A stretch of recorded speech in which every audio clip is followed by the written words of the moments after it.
Berita tentang susunan Menteri Kabinet Merah Putih yang diumumkan Presiden Prabowo Subianto telah mengundang perhatian banyak pihak.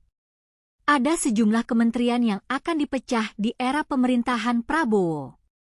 Salah satu kementerian yang dipecah adalah Kementerian Koordinator Bidang Pembangunan Manusia dan Kebudayaan yang akan dibagi menjadi dua kementerian koordinator baru, yaitu Kementerian Koordinator Bidang Pembangunan Manusia dan Kebudayaan dan Kementerian Koordinator Masyarakat. Hal ini tentu saja menimbulkan pertanyaan, mengapa Prabowo memutuskan untuk memecah kementerian tersebut? Apakah ini akan membuat pemerintahan lebih efektif dalam mengurus urusan manusia dan kebudayaan? Bagaimana dengan tugas dan fungsi dari masing-masing kementerian koordinator baru ini? Selain itu, Prabowo juga menunjuk Pratikno sebagai Menteri Koordinator Bidang Pembangunan Manusia dan Kebudayaan, dan Muhaimin Iskandar atau Caimin sebagai Menteri Koordinator Pemberdayaan Masyarakat. Apakah mereka memiliki pengalaman dan kemampuan yang cukup untuk mengemban tugas ini?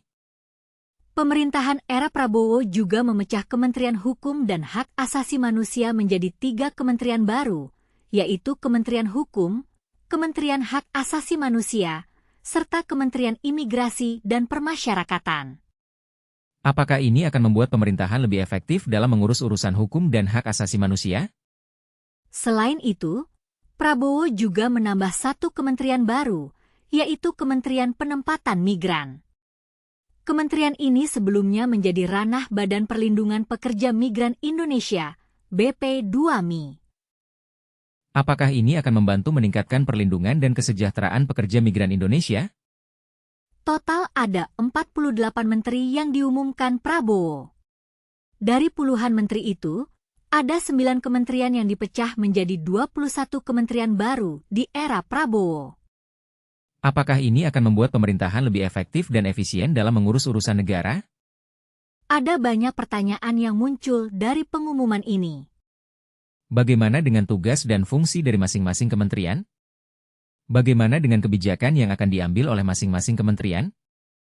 Bagaimana dengan dampak dari kebijakan ini terhadap masyarakat? Pengumuman ini tentu saja menimbulkan perhatian dan pertanyaan dari masyarakat. Bagaimana dengan Anda? Apa pendapat Anda tentang pengumuman ini? Apakah Anda setuju dengan keputusan Prabowo untuk memecah kementerian tersebut?